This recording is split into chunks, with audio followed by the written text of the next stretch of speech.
नमस्कार, हर संडे की तरह आपके साथ जुड़ चुका हूँ। मैं आपको कुछ न कुछ देने की कोशिश करता हूँ और कुछ हमारे बैंकिंग के दोस्तों को भी आपके साथ जोड़ता हूँ, जो नॉलेज आपके साथ शेयर कर सकें। आज मैं एक ऐसी चीज़ पे बात करने वाला हूँ जिसके ऊपर अभी भी थोड़ा कन्फ्यूजन मुझे खुद को लगता है, और ये चीज़ है the amendment in banking regulation act 2024 which has been passed by the Lok Sabha. It's yet to go to Rajya Sabha, so notification is still awaited. I'm going to talk about couple of provisions about the new amendments which have come in BR Act and which are impacting the urban cooperative banks. I'm not going to talk about the law or the legal position. I'm simply going to talk about the practical decisions और हम इसको किस तरह से समझेंगे। आप जानते हैं कि 2020 सितंबर 2020 for the first time BR Act was amendment to take some actions and salvage one of the biggest urban cooperative bank, that is PMC Bank, and the provisions regarding reconstruction and amalgamations which were specified in section 45.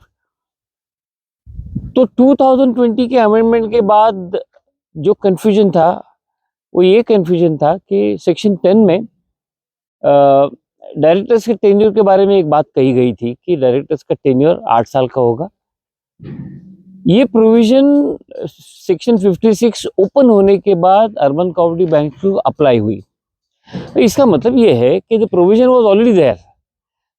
The only thing was that the urban cooperative banks were insulated from this provision till 29 September 2020 and it was opened up. You might be knowing that this provision is there for almost 4 or 5 decades, so it was not a new provision. That is the tenure of directors. The cooperative banks have been defined in the BR Act as a banking company. So the status of a company, wherever banking company terminology has been used, that now applies to the urban cooperative banks as well, irrespective of the constitution that you could be registered into. इसका मतलब ये हुआ कि जो tenure 8 साल का था वो अप्लाई होने के बाद पिछले 4 साल से वहाँ पे हो हल्ला चल रहा था। What was that हो हल्ला? The confusion was regarding the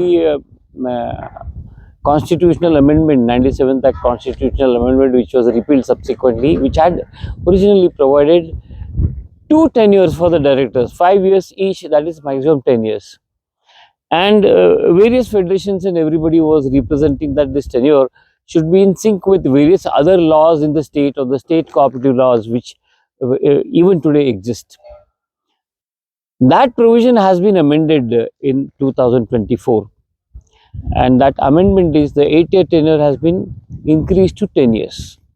तो इसमें समझने वाली बात ऐसी है कि ये 8 साल होने के बावजूद कमर्शियल बैंकों में जो टेन्योर था वो रिजर्व बैंक ने रेगुलेट करके रखा था और उसका टेन्योर उन्होंने 6 साल रखा था और उसका जो नोटिफिकेशन था वो 2019 में रिजर्व बैंक में दिया था। So if a director is in the commercial bank, उसका tenure 6 years and for the lifetime, whether continuous or intermittent. यानी उनका ये कहना था कि ये 6 साल कमर्शियल बैंक का डायरेक्टर होगा, 1 साल हो गया, 1 साल ब्रेक लिया, फिर 1 साल हो गया, फिर 1 साल ब्रेक लिया, लाइफ टाइम जिंदगी भर में सिर्फ टोटल 6 साल कमर्शियल बैंक में। अभी कोऑपरेटिव बैंक में क्या हुआ, इसके हम लोग झगड़ते रहे और रिजर्व बैंक के इंस्पेक्शन में रिमार्क्स आने लगे कि there are directors who have exceeded the 8-year tenure. We were not in a position to manage that. But now that tenure has been made to 10 years. The confusion still somewhat remains in the 10-year tenure also. What is the confusion that still remains? I'll just elaborate a little bit on that. Notify होने के बाद में director का tenure 10 साल होने के बाद में इसका एप्लीकेशन कब से होगा?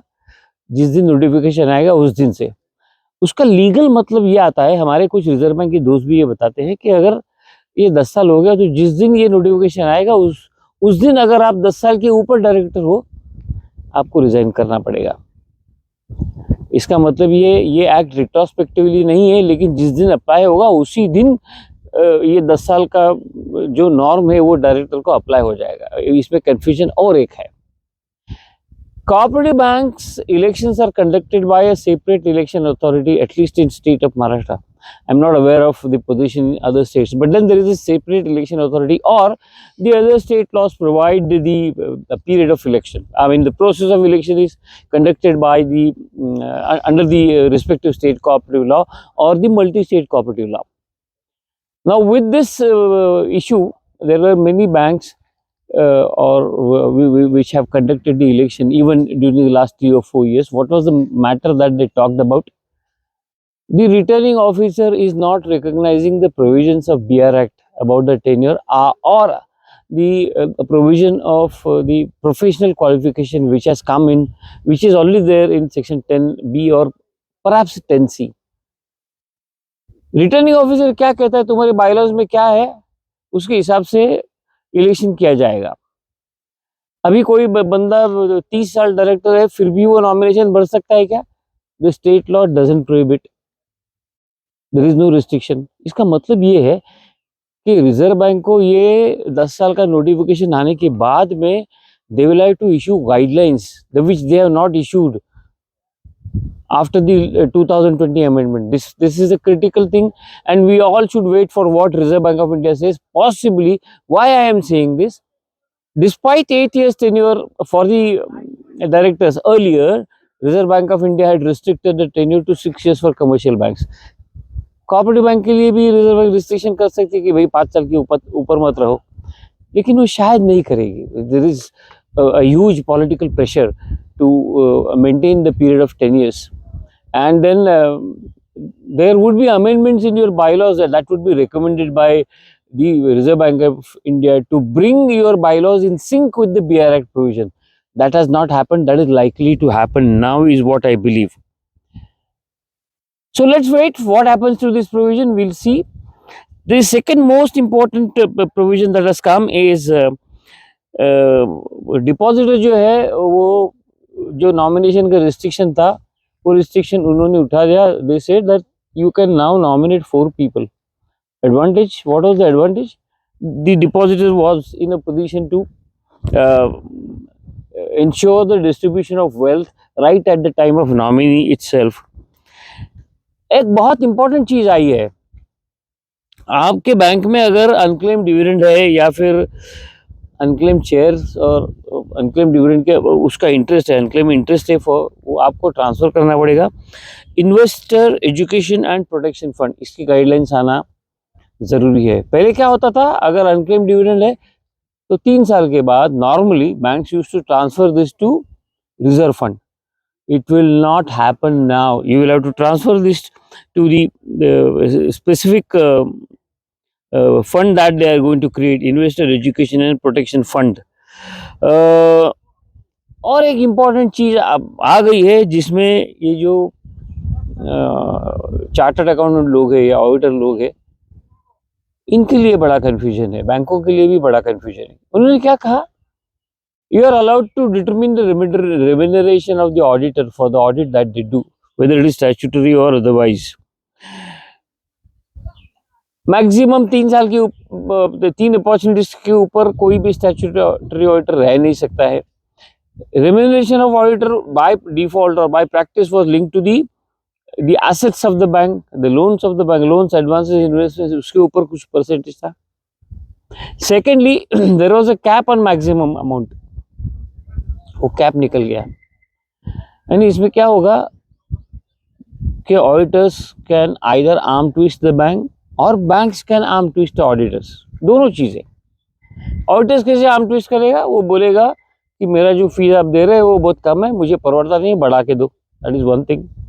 सेकेंडली, बैंक्स क्या करेंगी, बैंक्स बोली लगा सकती है, जो सस्ते में करके देगा वो ऑडिट देगा, compromising the quality of audit. ये हमेशा याद रखना। As far as auditors fees are concern, मेरा ये खुद का मानना है कि हमें उसके बारे में प्रोफेशनल और कमर्शियल डिसीजन लेना चाहिए। You should not negotiate the fee of the auditor, pay the fee which the auditors are requesting for the simple reason, make them responsible for the accounts that they finalise. उसका दूसरा मतलब ये है कि NPA identification की process में अगर auditor गलती करता है, fix his responsibility when you pay him the fees. दूसरा एक इम्पोर्टेंट डिसीजन उन्होंने इसमें अमेंडमेंट दिया है कि सब्सटेंशियल इंटरेस्ट का जो थ्रेशोल्ड लिमिट था वो 5 लाख से 2 करोड़ बढ़ा दिया है, और सीआरआर के बारे में उन्होंने फोर्टनाइट डिफाइन कर दिया है। वो ये जो 15 और 16 और the last day of the each month ऐसे वो कहते हैं, वो उन्होंने रीडिफाइन कर दिया है। ये चीज़ें जो है ये मैंने आपको इसलिए बताई कि let us wait for the notification, there will be more clarity, but you should be mentally prepared to assess, assimilate, absorb the impact of these amendments which have been suggested by the central government. हम ये चाहते हैं कि इन सब amendments के ऊपर reserve bank of India notification निकाले ताकि कोई कंफ्यूजन ना हो। वो कंफ्यूजन अगर आपको एलिमिनेट करना है तो पिछली बार 2020 के अमेंडमेंट के ऊपर रिजर्व बैंक ने कोई ये नहीं निकाला था, regulatory guidelines were not there, although commercial banks के लिए था, तो कोऑपरेटिव बैंक के लिए गाइडलाइन निकलना जरूरी है। देखिए क्या होता है। आपको अगर मेरे विचार अच्छे लगते हैं, थॉट्स अच्छे लगते हैं, सब्जेक्ट अच्छे लगते हैं, आपको कुछ सवाल है आप पूछ सकते हो, क्योंकि डिस्क्रिप्शन में मैं आपको मेरा ईमेल आईडी देता हूँ। आपको अगर ये अच्छा लगता है तो ये वीडियो लाइक कीजिएगा, चैनल को सब्सक्राइब कीजिएगा, शेयर कीजिएगा, दोस्तों को, परिवार को, सबको बताइएगा। They will also understand this the concept of banking, what is happening. Thank you very much. Thank you so much for watching the video. Thank you.